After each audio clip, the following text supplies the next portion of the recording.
Thank you for putting up with some of my foolishness on my birthday.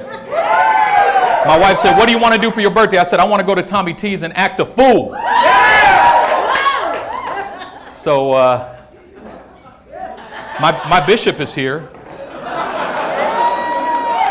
He started fasting for me a couple weeks ago.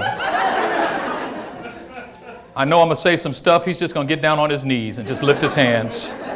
Oh, thank you, Lord. Set him free. So happy to be here tonight. So happy to see so many faces. Although I can't see your faces because the light is so bright on me. All y'all look black. Standing where I'm the lightest thing in this house right now. Even white people are darker than me right now. But you know, there's a lot of racial tension in America, and it's good for us to come together. It's good for us to come together tonight and see if we can bring it together. See if we can find some common ground. See if we can escape some of the stereotypes. See, there's a lot of stereotypes out there. And if we're going to move the conversation about race forward, we're going to have to get past some of these stereotypes. But we got to talk about them. We got to talk about them. See, I applied for a job one time. I had a phone interview. This is back in the day. And the phone interview went really, really well because, you know, I'm very articulate. You know, I speak the King's English. And the interview went so good that the guy offered me the job right there over the phone. I was like, great. He said, can you start on Monday? I said, I'll be there. He said, all right, see you Monday morning, 9 a.m. So I showed up at the company Monday morning at 9 a.m. I walk in. The guy says, can I help you? I said, yeah, I'm here for the job. He said, well, we're not hiring. I said, no. I talked to you on the phone on Friday, and you offered me the job and told me to come Monday morning. So here I am. I'm here to start work. He said, you're Benjamin? I said, yeah. And he looked at me. He said, I'm serious. He said this. Are you black? I said, yeah, I'm black. He goes, that's funny. You didn't sound black over the phone. I said, that's funny. I didn't know you could hear a skin color. Like, what does black sound like? You see somebody on the phone, like, I think I hear Negro. Is that Negro? And, you know, I understood where he was coming from. When he said I didn't sound black, he was thinking of the stereotypical caricatures of what a black voice sounds like. You know, like I was supposed to get on the phone and go, like, you know, what up, nigga, where the job at? You know? Or maybe I was supposed to get on the phone and be like, my name is Benjamin Robinson. I needs me a job. Or maybe I could have just, like, you know, talked normally, but at the end of the conversation been like, oh, excuse me, I got to go because my chicken is frying and I don't want it to burn. Or maybe just break out in a song in the middle of the interview, be like, and by the way, yeah. Like, the way he said it is like he felt betrayed.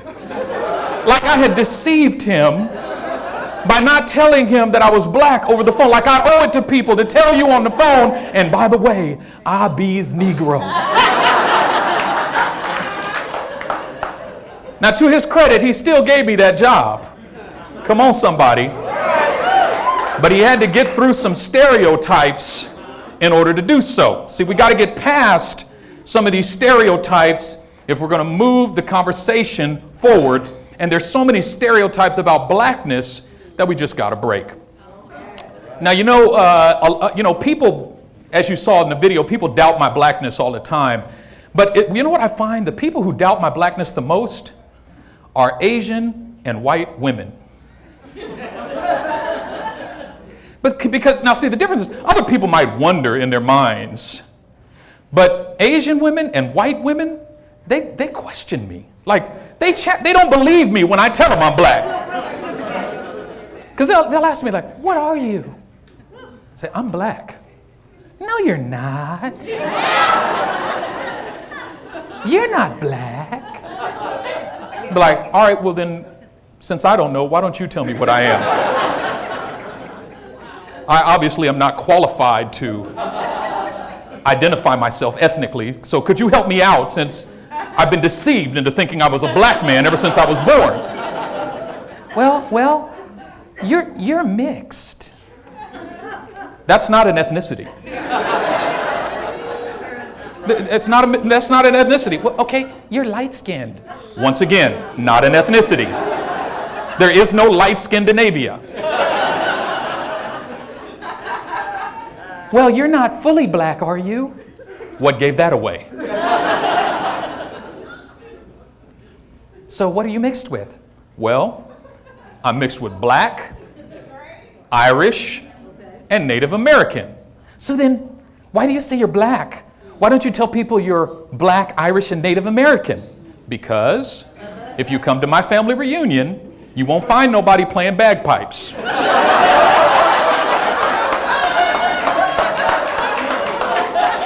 And you won't find nobody smoking a peace pipe.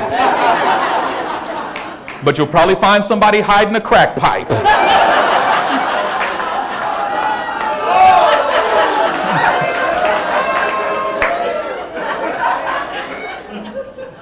But see, you know, our parents, or people ask me this one, which one of your parents is white? And which one of them's black? I was like, nah, they're both black. I mean, they're both barely black, like me, you know? We's just a barely black family. But see, you know, we grew up in East Oakland, California. We grew up in kind of the ghetto, you know, like in the hood a little bit. But my parents, they taught us to speak proper English. They didn't allow us, you know, I was always confused growing up. Like, I remember one of my friends said, hey, we about to go to the stove. Why don't you roll? I was like, I can't go. He said, how come? I said, because I don't think my mom will let me go. Well, why don't you just ask your mama? And I looked at him, I'm like, you want me to kill my mother just because she won't let me go to the store? I'm not going to ask my mother. I love my mother. I said, man, you're crazy, man. I'm not talking to you no more. I remember I was probably 7 or 8 years old, and my parents took us, no, I was younger, maybe 5, 6 years old. And my parents took me over to some other family members. They were family, but they were the gangster side of the family. They were like the thug, they were the kind where even if they didn't look black, they were real light-skinned, they still sounded black. So the moment they said one word, you knew they was black, right? Even though they didn't look it, when they said, no, they black. And I walked in, I'm probably 5 or 6 years old, and one of my big cousins, he walked up to me, he's like, what it do, little shawty? What it do? And he held his hand like this, and I went, nice to meet you, sir. And he looked so disappointed and confused. And I remember he looked over at my mom and my dad, he said, you didn't tell this nigga he's black?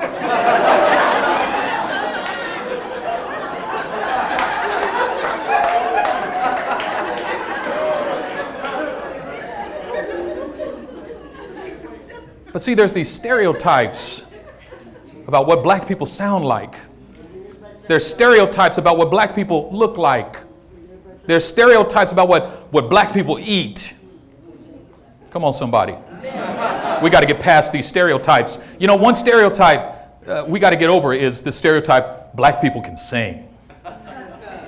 You know, another one, you know, black people are the best athletes. Another one, black people are the funniest. They're the funniest. Yeah, we got to get, those are all stereotypes. The truth is, black people can sing. No, that's not the truth. Black people from America can sing. You ever heard an African sing?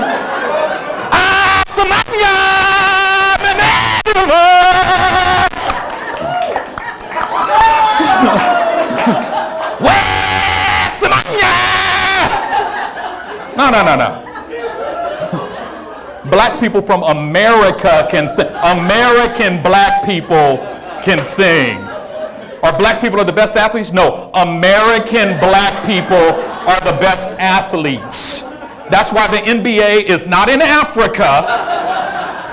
Right now in Africa, there's 1,219,685,000 people. And out of more than 1 billion Negroes in Africa, African Negroes, only 6 of them are in the NBA right now. 6! That's 3 times the size. Can you imagine if the NBA was in Africa? They'd be throwing spears at the ball, and half the players would be witch doctors out there trying to hypnotize the other players. The coaches wouldn't even coach it. They'd be sitting on the bench making voodoo dolls of the other team, ripping off their arm. See, we got to get past them stereotypes. But you know, there's a lot of Asians in the room right now, and I'm thankful for Asians right now. I'm so thankful for Asians. I mean, do you recognize, just open up Facebook. Who are the most vocal people in support of the Black Lives Matter movement? Asians. Right now, Asians are speaking out. They're like, Black Lives Matter. They're making letters to their parents and videos, and they're telling their parents, stop being so racist. And they're like, look, we didn't speak up when Trayvon Martin got killed, but we can't be silent anymore. And they're just speaking out. Asians are the biggest supporters of African Americans right now. And that's crazy, isn't it? I mean, that's awesome. I guess they forgave us for what we did to their markets and stores during the Rodney King riots. You remember that? You'd be like, hey, Mr. Asian, thanks so much for what you wrote about Black Lives Matter on Facebook, and sorry about your store. You know, it was my bad. Sorry about that. I was talking to this little Asian girl right now, a while back. She goes, I said something about how black people and Korean people are a lot alike. And you know, I'm married to a Korean woman. All right. And so over the last 16 years, I've learned so much about how black people and Korean people are alike. You know, they both like spicy food, both like watermelon, you know. They both like chicken. You know, they're both loud. You know, there's all these things that black people like to eat after church. You know, I mean, there's a lot of things that black people and Asians have in common. And I was talking to this young lady. I said, you know, black people and Asian people are a lot alike. And she goes, how do you know about black people?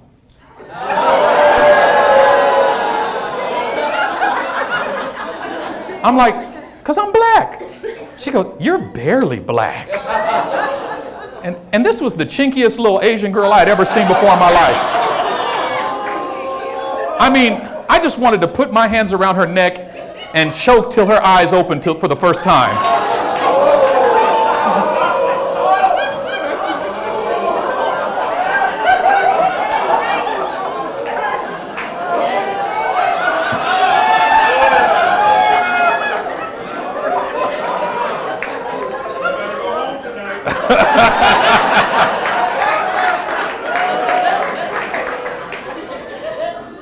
This is one Asian woman who's allowed to call me the N-word anytime she wants. We got to get over these stereotypes. You know, see, the thing is, I'm black, I'm light-skinned, but I've got black qualifications. Like, I'm definitely qualified to call myself a black man. First of all, I grew up in East Oakland, California. Yes. I'm not talking about the Oakland, California that you see today. Like, I'm not talking about gentrified Oakland, okay? I'm talking about ghetto-fied Oakland. I'm talking about shoot 'em up Oakland. They said there was like 10 murders in Oakland this year. 10 murders, please. There was 10 murders a week when I was growing up. That's where I grew up. Not only that, my grandmother lived in the projects till the day she died. The Lockwood Project, 65th and East 14th. Certified. And you know, we summered there. Me and my brothers, we summered there.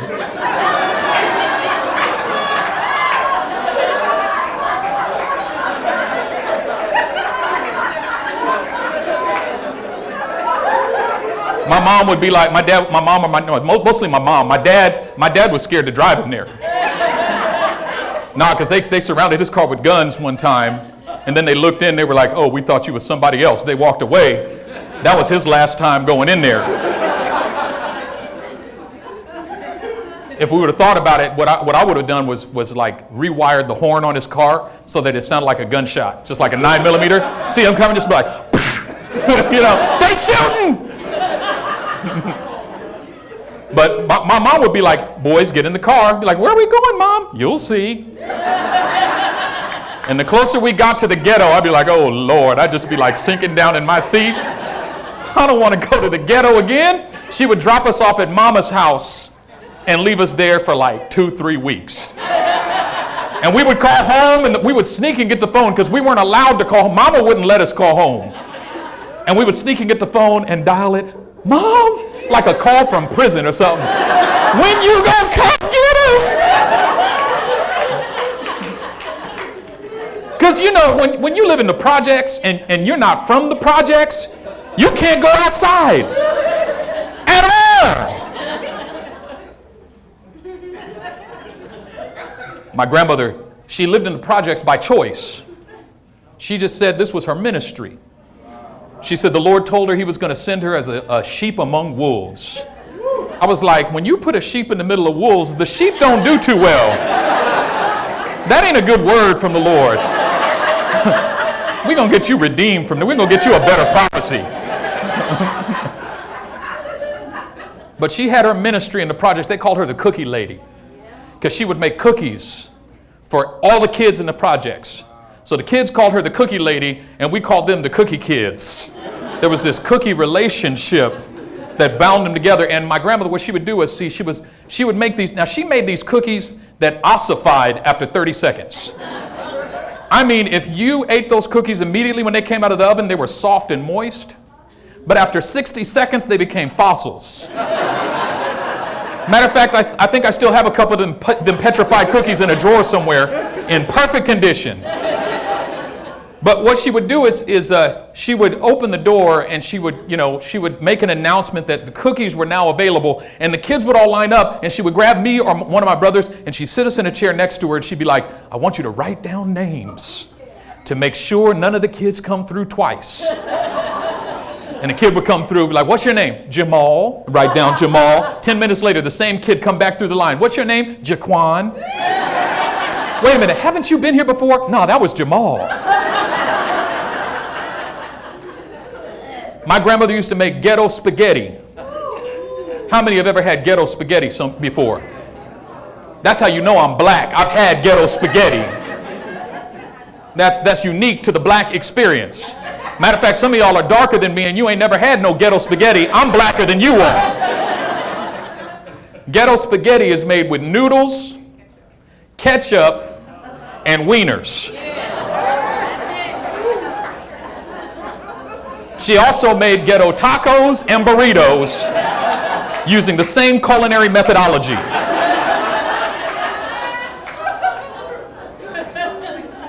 When Mama made soul food, it was bar none the best ever. When Mama stepped out of her lanes, I'm going to make some Italian food. If you from Arkansas, you ain't got no business making no Italian food.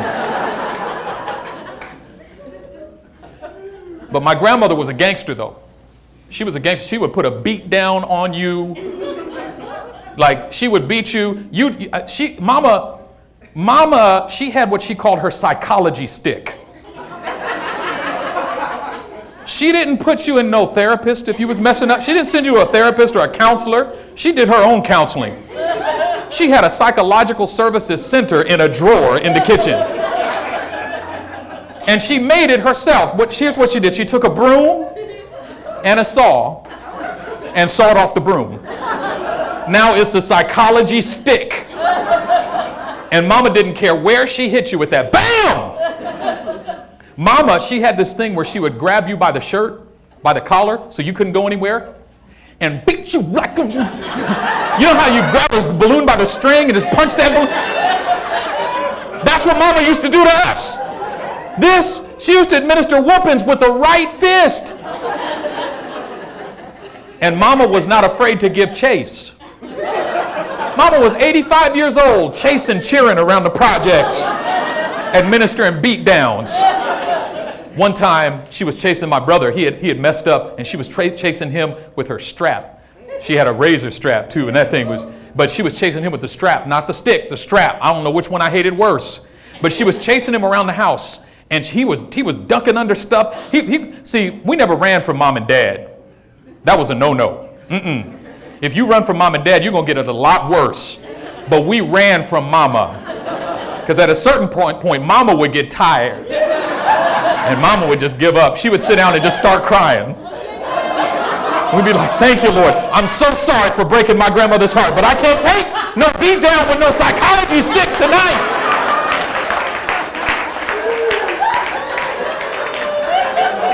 Sometimes when Mama was about to beat us, we would get whole packages of napkins and stuff our clothes, and she never noticed.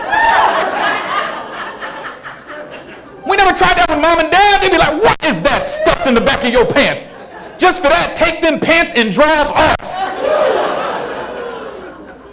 But one time, Mama was chasing my little brother all over the house. She was chasing him all over, and he was ducking under tables and jumping over couches and running, and she couldn't catch him, and she would chase and stop and cry, and then she would chase and stop and cry, and then all of a sudden, and I kid you not, in the middle of the chase, there was an earthquake. Boom, boom, boom. The whole house started shaking, and we freaked out, and she was like, "It's okay, it's okay, it's okay, it's okay. Come here, boys, it's okay."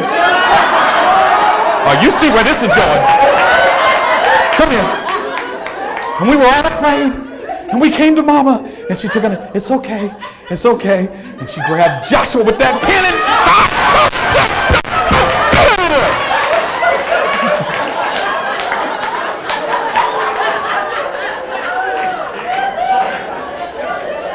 Mama was a gangster. The cookie lady. My mother was a gangster too. Well, she still is. See, my mother, she's a unique kind of gangster because she's a gangster and a pastor. She keeps it gospel and gangster at the same time, and sometimes in the same sentence. I remember one time I was in the kitchen. I was in high school. I was in the kitchen. I was making myself some breakfast. Phone rings. My mom answers the phone. Hello? Hello? Sister Carmichael? Yes, of course I'll pray for you. Lord, just strengthen her and bless her and encourage her and touch her and get off my porch before I kill you.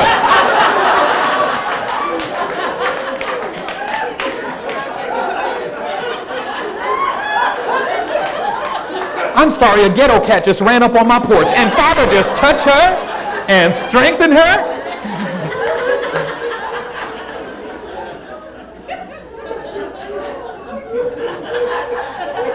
She was a gangster. But see, my mother grew up in the black church. My father grew up in the white church. I grew up in the whack church.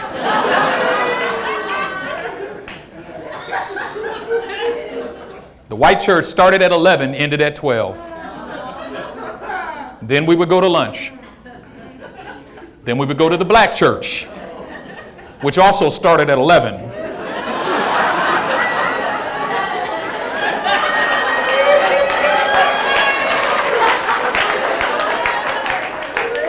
We get there about 2 o'clock in the afternoon. The choir was just getting ready to do his B selection.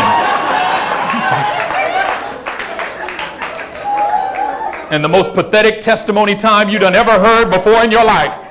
I just like to give honor to God, Pastor, First Lady, and everybody everywhere. Saints, God bless me this week. I found chicken on sale for 19 cents a pound. Hallelujah!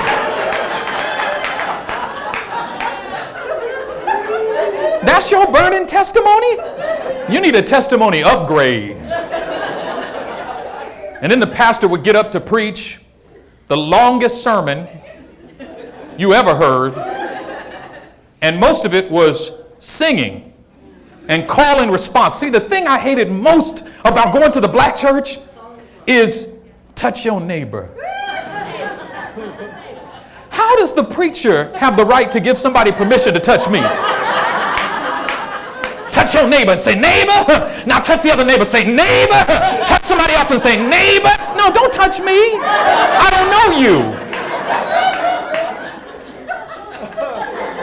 I always wanted to wear a shirt that says, I am not your neighbor, touch somebody else. See, that's why there's so many perverts in the black church.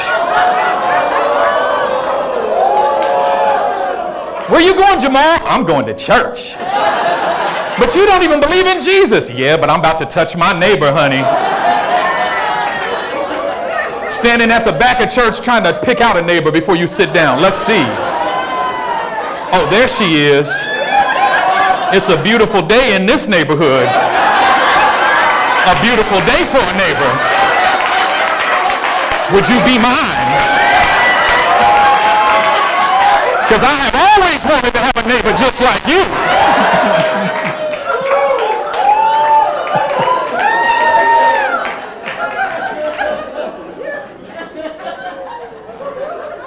Just approach her with some praying hands.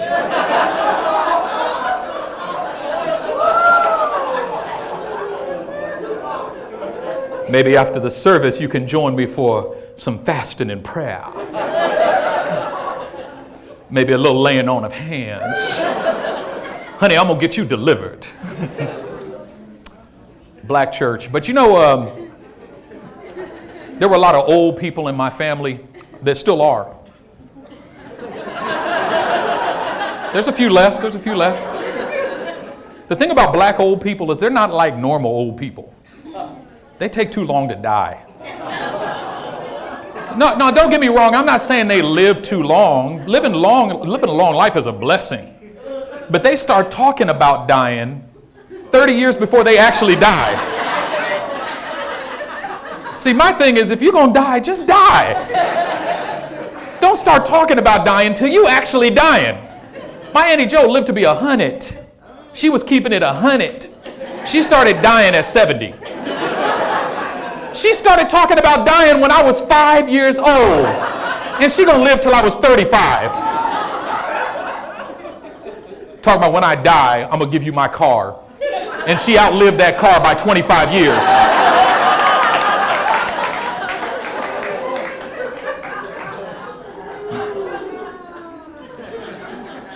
Remember on my wedding day, my Uncle Ernie, he was about 98, 99 years old. He was old. He was up there, you know. He was at that age where, you know, you just stop combing your hair, you know. You just wake up in the morning and say, yeah, forget it. You just stop brushing your teeth. You only got 2 or 3 of them left anyway. If they rot, forget it. And he came up to me on my wedding day. He walked up to me. He had his walker.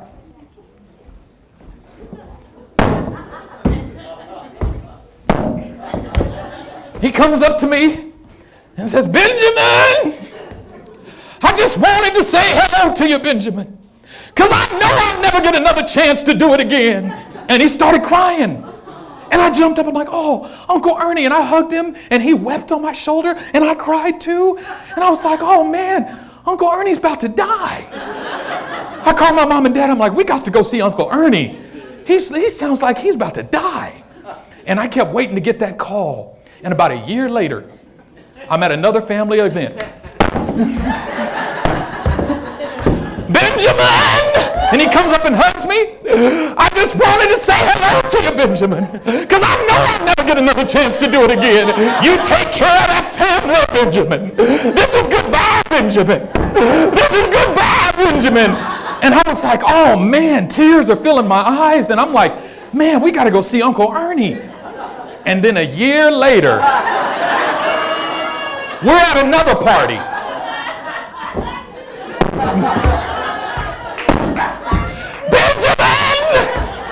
Benjamin! And I'm like, I get it this time, you know. I just wanted to say hello to you. I'm like, yes, because you'll never get another chance. I know. Come here, Uncle Ernie. And I gave him a hug and I smiled. I'm like, this man, he ain't gonna die. Yeah, but he was right that time, though.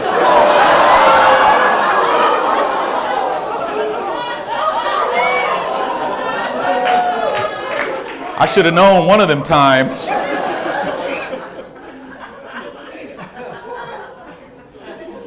He's going to have to be right one of those times.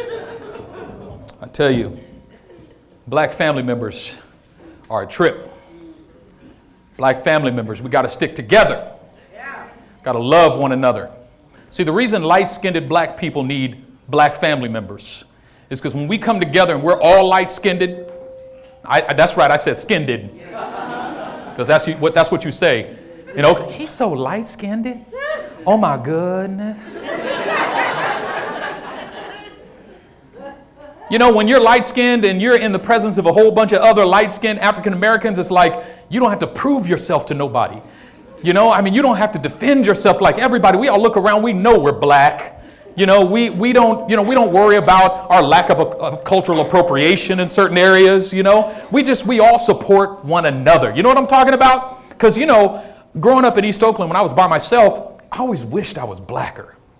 You know, I wished I was darker, you know. Like I would stand out in the sun because, you know, I wanted people to see me and know I was black. You know, I wanted people to see me and cross the street in fear. You know what I'm talking about? You know? Like, you know, that's what I wanted, but I was never black enough. I wasn't dark enough to scare anybody. You know, I didn't have to, even when I tried to look like a thug, you know, I went through this like wannabe thug stage where I just was, you know, trying to look like a thug. It didn't work. People were like, man, are you sad? Did something happen at home? Nah, man, I'm gangster. You ain't got a gangster bone in your body, man. Quit playing, man. I wanted to be like Andre. You know, Andre was my best friend in high school, and Andre was black. He was like black. Like, you know, see, I had two best friends in high school, Eric and Andre, and we were like a gradient. You know, I was on the light side of that spectrum. Eric was a nice golden brown in the middle, and Andre was the black hole on the other side of that spectrum. You know, we were like a Final Cut. We were like a video editing tool. You know, fade to black. That's what we were. You know.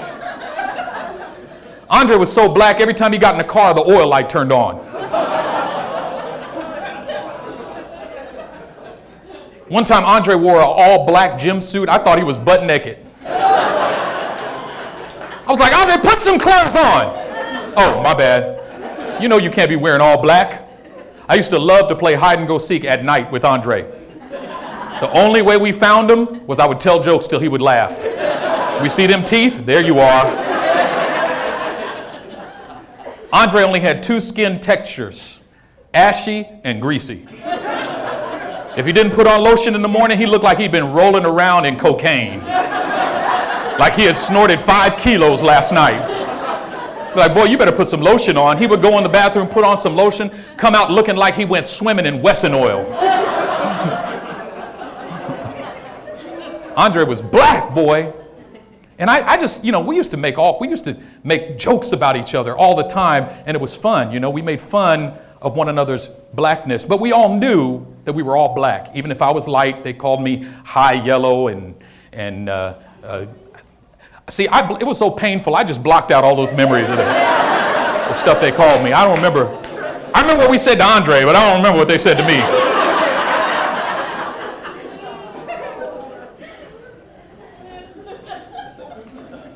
You know, I had surgery a while ago, a few months ago. I had surgery for a little hernia, a little umbilical hernia in there. And, you know, I never had a surgery before. I didn't know. See, I thought a hospital robe was a hospital robe. I didn't know that when you go to get surgery, the surgical robes are a little different than normal hospital robes. They're sheets of paper connected by Velcro. You know, so, you know, I went in for my surgery. They're prepping me for the surgery. I go into the room and, you know, they say, put this on. I'm like, paper, it's paper. And I put on these paper sheets and I'm nervous and I'm cold, you know, and I'm laying down on the bed and they cover me with blankets, you know. And all of a sudden, this 250-pound African-American woman named Lucretia comes walking up with a pair of clippers in her hand. She said, honey, I'm going to have to shave your stomach and I'm going to have to prep you for surgery. I was like, all right. Before I could say another word, she ripped the blankets off and ripped the whole top layer of surgical robe off me. Now, it was cold in that room and I was nervous. This was not my most impressive moment, let's just say that. I'm laying there stark naked, and Lucretia, collard greenisha, just starts, she starts shaving my stomach, and now I'm squealing like a little schoolgirl. I'm sitting there thinking, I hope I don't survive this surgery. I really don't. I really hope I don't survive. She finishes shaving my stomach and she puts the cover on me and she put the robe on me, put the covers on me, and then she looked at me and she said, good luck to you, my brother. And she walked away. And And I thought, isn't that awesome? Even though I failed to live up to one of the most fundamental stereotypes of the African American male physique,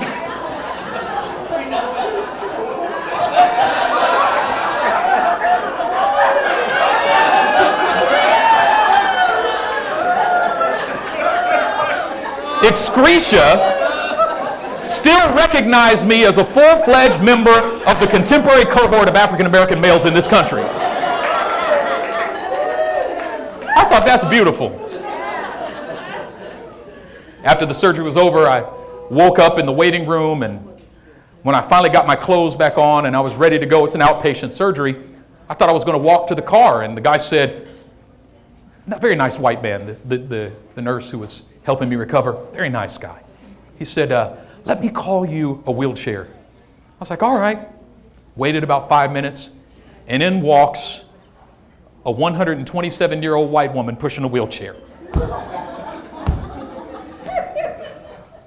I looked at her and I looked at him. I said, can I walk to the car? He said, but the smirk on his face, it was like he was thinking, this is going to be too good. So now this 127-year-old white woman named Bertha or something, Gertrude, she's pushing me down the hallway. Now the people don't know I just had surgery. All they see is an old white woman pushing me in a wheelchair, and people are looking at me like, you bastard.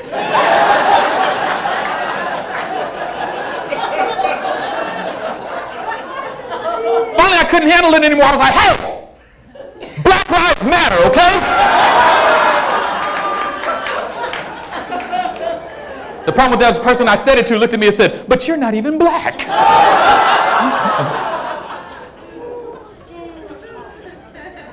Said, I can't escape it. I just can't escape it. I can't get past it.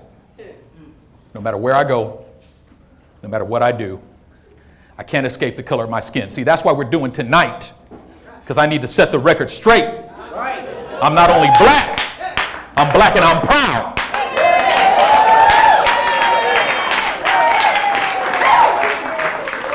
What else am I talking about here tonight?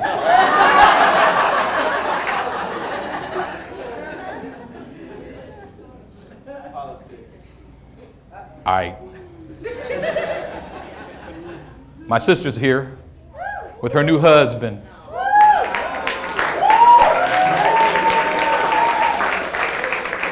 She went and found her the most ghetto, thug, crazy brother she possibly could find. When they first met, she's like, where do you live? With my mama. Check that off the list. Exactly what I'm looking for. Do you have a job? Not currently. Ooh. And then he smiled and she saw his gold front. She's like, jackpot. Bingo. This is how I welcome you to the family. I just got to mess with you for a minute to let you know you accept it. He came to my house in July, just after they got married, for my daughter's 7th birthday. I said, hey, bro, you want to roll with me? I got to go pick up the food for my daughter's party. He said, yeah, bro, let's roll. I was like, awesome. I get to talk to my new brother. We get to connect.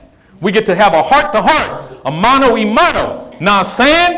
And then we got in the car. And as soon as we got in the car, I was about to ask him about his childhood and his upbringing and his family. And what did he do? He goes, hey, have you played that new Pokemon Go game, though? I'm like, nah, bro, He's like, dude, you got to check it out, man. I've only been playing for 2 weeks. You want to know how many Pokemon I got? You want to know how many Pokemon I got? I'm like, yeah, I would love to know. 65, bro. I'm like, 65 for real? He's like, for real. I was like, wow, that's awesome. He goes, want to know which ones they are? I'm like, yeah. Do you know that fool named all 65 of them Pokemon? He was like, Blastoise, Meowth. He named all of them. Took him the whole trip.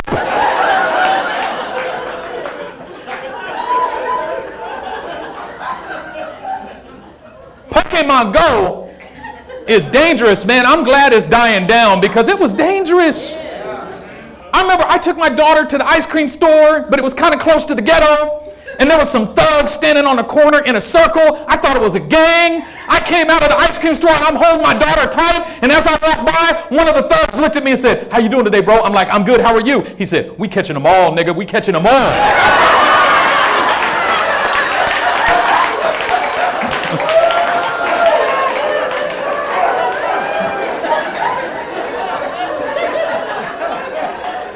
I'm like, even gang names are changing now.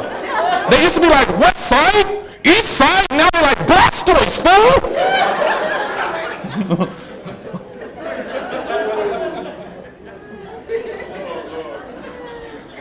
My brother-in-law was in the back seat. His phone rang. I was talking to my sister. I'm like, me and my sister, we were just reminiscing old times. I was like, "Remember when you were 5 years old and I used to drive you to school, to kindergarten in the morning?" She's like, "Yeah, I remember that." I'm like, "Remember even before you started kindergarten, you used to go to college with me?" And she's like, "Yeah, I remember that." I'm like, "Yeah, you used to sit next to me in class and you were so good. You were only 4 years old, but you didn't even make any noise and everybody was so proud of you." She's like, "Yeah, I remember that." All of a sudden in the back seat, bring, bling, bring, bring. He go, "Hello?" "Nah, nigga, I don't go there no more. Because last time I went there, nigga stole my bike. Nah, I don't handle it that way no more. Because I gave my life to God. That's why."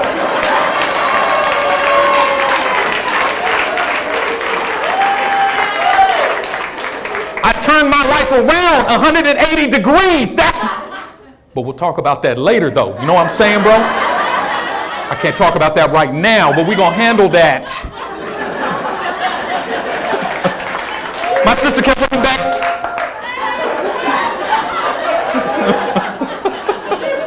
You remember that, bro?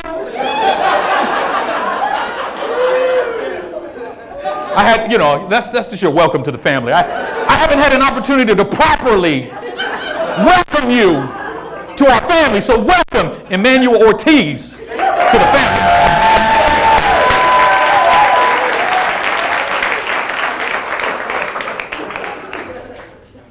Now comes the part of the program in which we speak about the historical event that black people know more about than any historical event.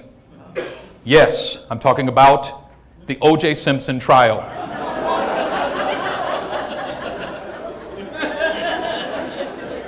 As much as black people know about O.J. Simpson, you would think that's all we studied during Black History Month.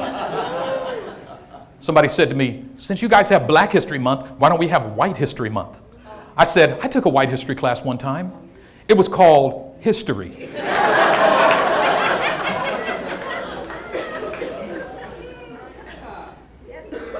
Black people know more about the O.J. Simpson trial than any other historical event. You just grab the most random African-American person you can find. You know, black Christians know more about the O.J. trial than about Jesus' trial.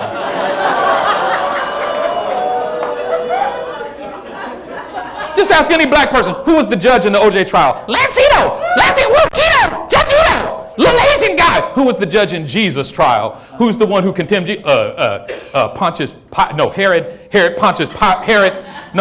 blind Bartimaeus, Josephus.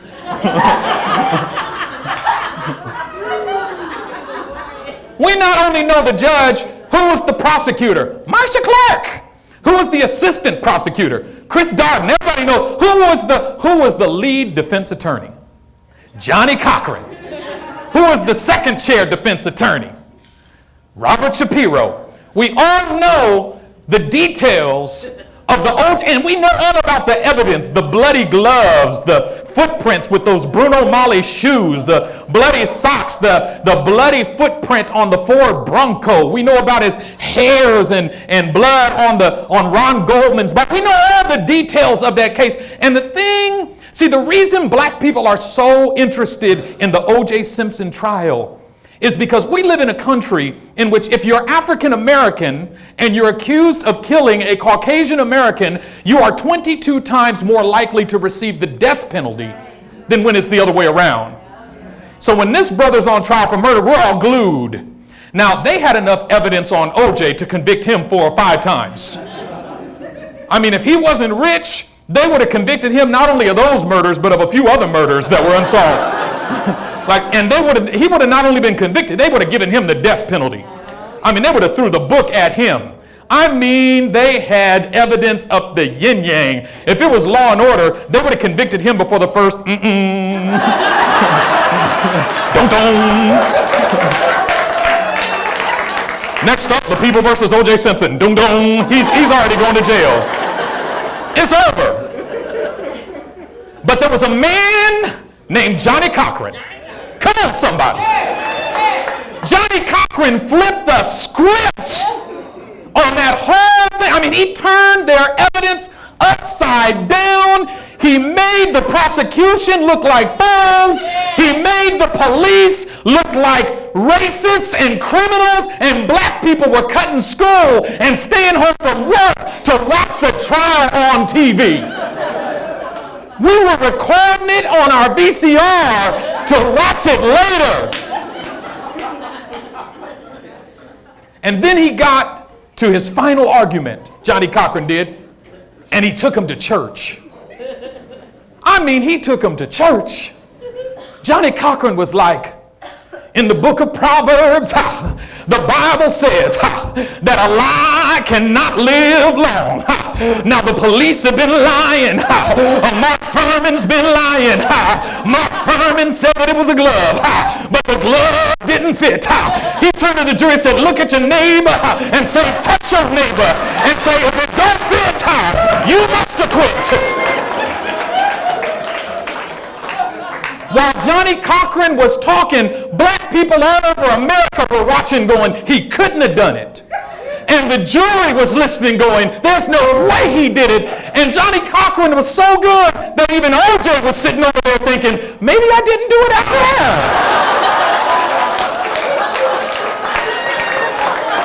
I thought I did it.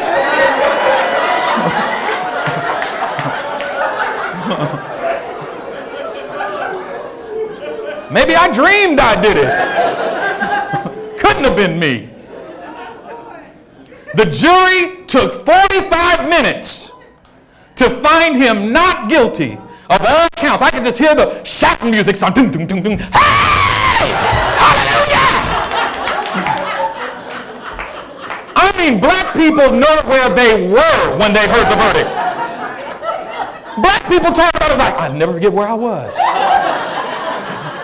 Black people lost their minds. I was at Bible college, and Negroes was running around the campus with their hands lifted high going, oh, it's a testimony. Oh, we got a testimony. Oh, we got a testimony.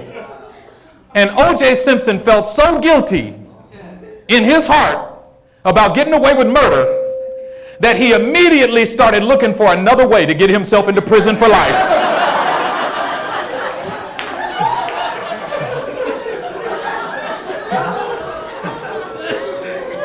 And in 2007, he finally found one.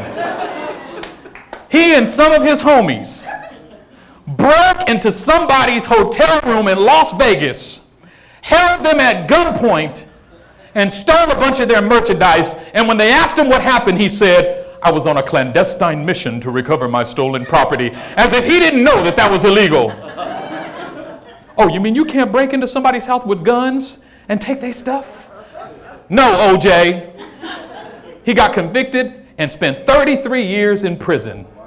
And here's the beauty of the whole scenario. Johnny Cochran died in 2005. OJ knew that there was nobody who was going to get him off the hook this time.